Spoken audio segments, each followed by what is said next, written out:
Hayden Panettiere helped define childhood for an entire generation, but while we were growing up watching her, she was missing out on a childhood of her own. Been offline?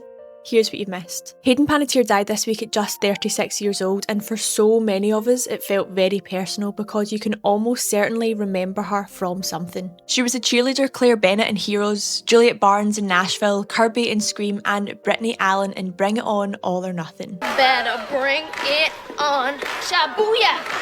Shabuya! Break it down now. For years, Hayden was part of her childhoods, but in the last few months before her death, she spoke openly about what it was like to be working most of hers. I didn't ask you to take me on auditions. I wasn't even old enough to, proceed to understand anything but good, bad, hot, cold, diaper change. Hayden started appearing in commercials before she was even 1 year old. As an adult, Hayden spoke candidly about the darker side of Hollywood.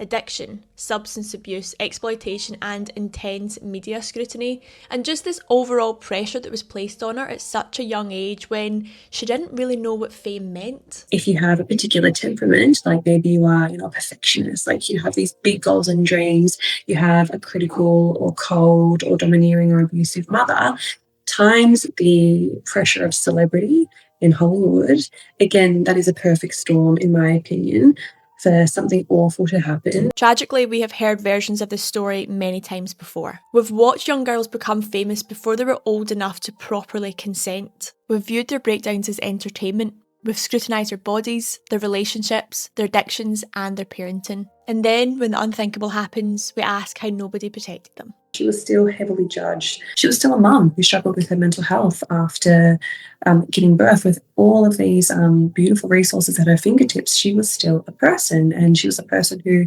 struggled. The world has lost an undeniable talent. An 11-year-old has lost their mum, and Hayden's parents have lost their second child in 3 years. As we mourn Hayden, perhaps we also sit with the uncomfortable question of why we keep building an industry that asks so much from children, especially young girls, and then act surprised when the women they become never fully recover.